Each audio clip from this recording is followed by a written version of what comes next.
So this is a $100 Facebook Marketplace gaming PC with an older i7 and a GTX 1070 inside. And honestly, when I first saw it, I thought this was going to be one of those easy flips.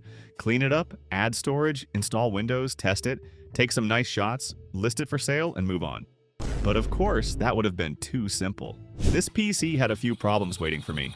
The AIO cooler started making a strange noise on the first boot. The power supply situation got weird. The SSD I wanted to use did not work properly. And for a little while, this build went from easy budget gaming PC to, why is this thing fighting me? But the funny part is, the hardware inside is actually pretty nice.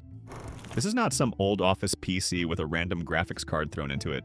This was a serious gaming PC back in its day. So today I am taking this $100 i7 and GTX 1070 build, cleaning it up, fixing the problems, testing it in real games, and seeing if it is still good enough to sell as a budget gaming PC for around $600.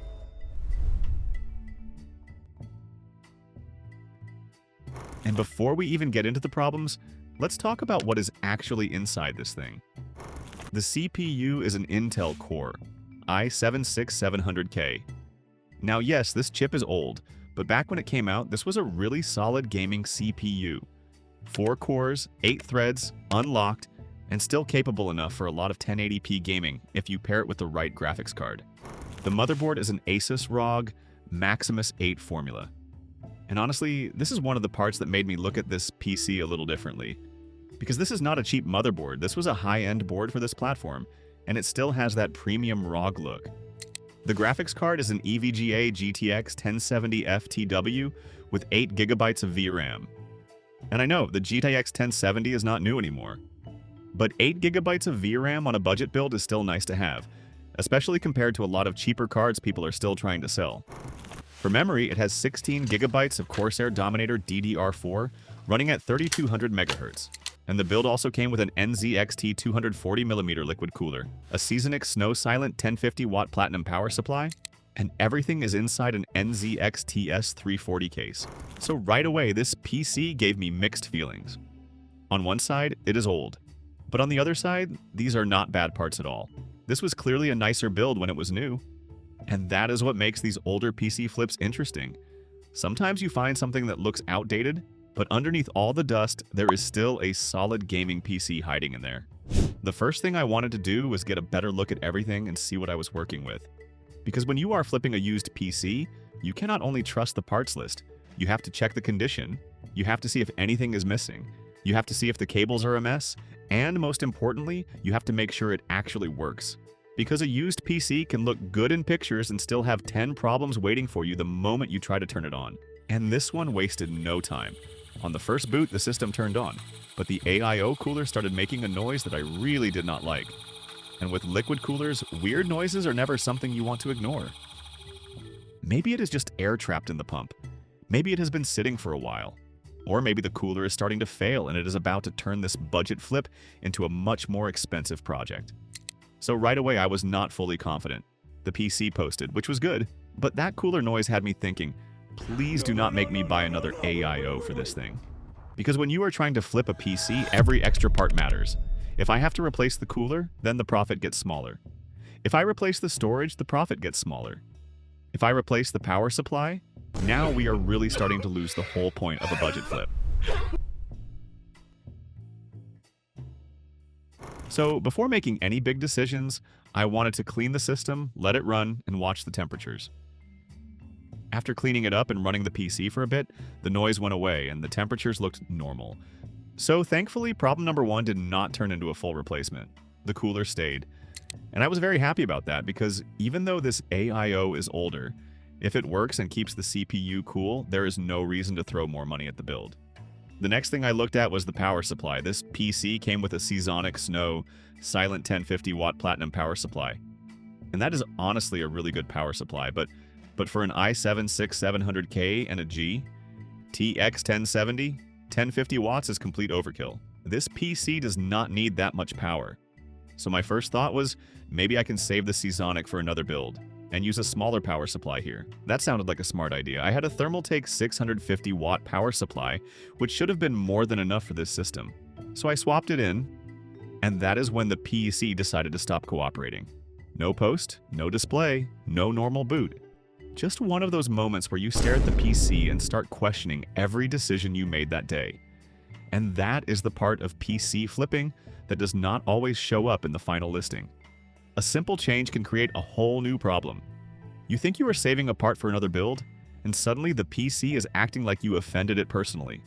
So instead of spending the next 3 hours fighting it, I went back to what was already working. I put the original Seasonic power supply back in, and just like that, the PC posted again. So at that point, the decision was easy. The big Seasonic stays. Is it overkill? Absolutely. But it is high quality, it works, and this PC clearly likes it. And when a used PC finally decides to behave, sometimes you just let it win. After that, I had to deal with storage. This PC did not come with storage, so I needed to add a drive before I could install Windows and test everything properly. My first plan was to use a 500GB Samsung SSD from my last flip. That would have been perfect for this system. An SSD makes Windows feel faster, games load quicker, and the whole PC feels more modern.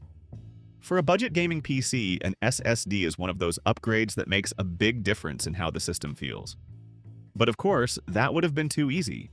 The Samsung SSD was not working properly. And when you are selling a PC, that is not something you can ignore. I could have tried to force it. I could have acted like maybe it was fine. But that is not how I want to sell a computer. If I do not trust a drive, I am not putting it in a PC for somebody else. So instead, I used a 1TB hard drive that I already had. Now, is a hard drive as fast as an SSD? No, not even close.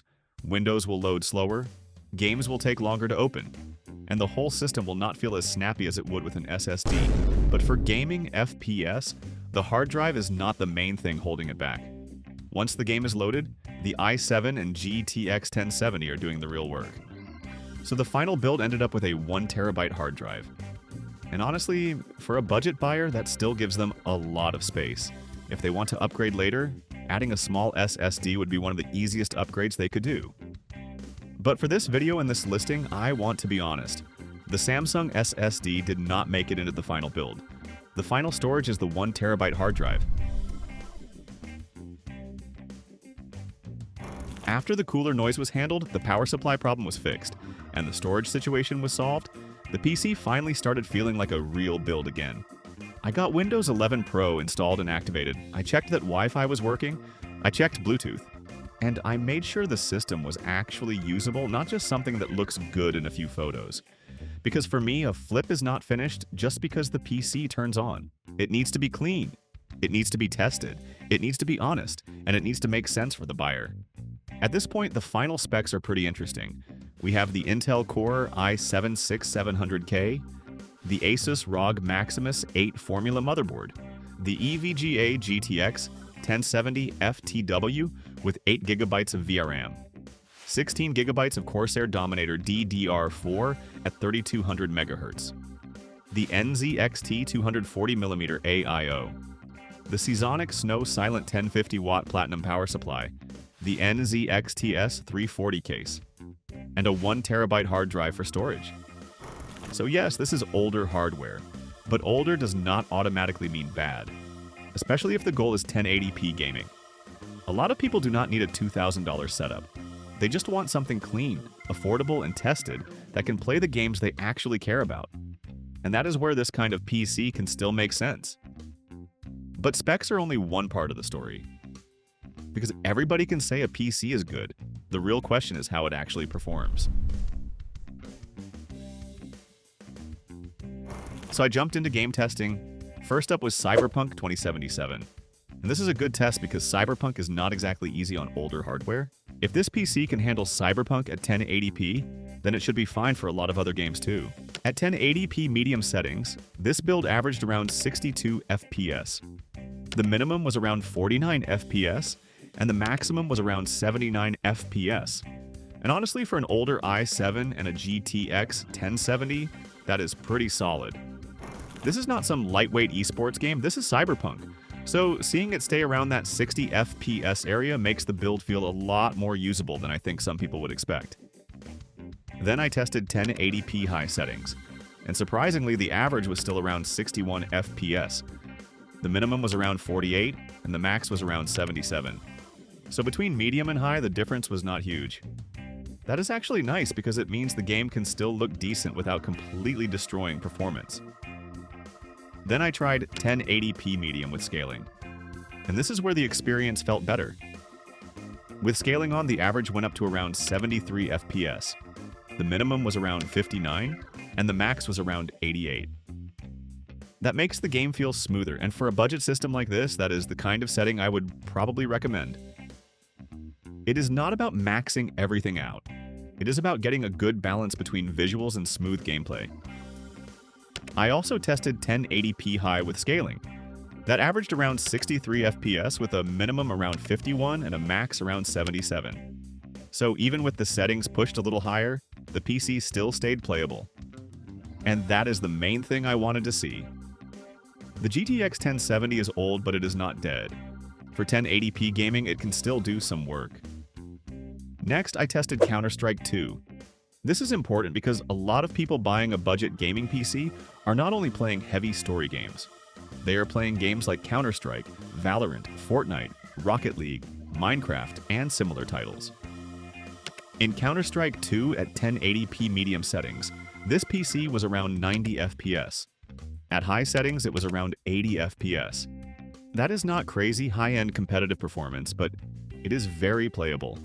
And for someone getting into PC gaming, or someone who just wants a clean budget setup, that is still useful performance. So after all the testing, I was actually pretty happy with how this build turned out.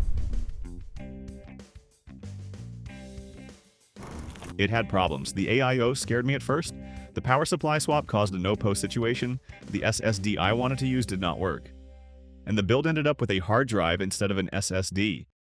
But after working through all of that, the PC is clean, it boots, Windows is activated, Wi-Fi and Bluetooth work, temperatures look normal, and the gaming results are honestly not bad for the age of the hardware. And that is what makes older PC flips interesting. They are not perfect, they are not always simple, and sometimes they fight you over the smallest things. But if you are patient, and if the core parts are good, you can still turn them into something useful. Now, would I personally prefer this build with an SSD? Yes, 100%. That would make the system feel much faster for everyday use. But I would rather list it honestly with a 1TB hard drive than pretend the SSD was good and create a headache for someone later. Because the goal is not just to sell a PC, the goal is to sell something that actually works the way I say it works. And for around $600, I think this build can still make sense for the right buyer. They are getting an i7 gaming PC, a GTX 1070 FTW, with 8GB of VRAM, 16GB of RAM, a premium ROG motherboard, a platinum-rated Seasonic power supply, Windows 11 Pro activated, Wi-Fi and Bluetooth working, and real benchmark results. It is not a new PC, it is not perfect. And yes, it has an older hard drive. But it is clean, tested, and ready to play a lot of games at 1080p. So the real question is this. Would you still buy an older i7 and GTX 1070 gaming PC in 2026 if it was cleaned up, tested, and listed around $600? Because after the cooler noise, the power supply problem, and the bad SSD, I honestly thought this build might turn into a headache. But by the end, it actually came out way better than I expected. And sometimes that is exactly why I like flipping used PCs. You never really know if you are getting a disaster or a solid gaming PC that just needed a second chance.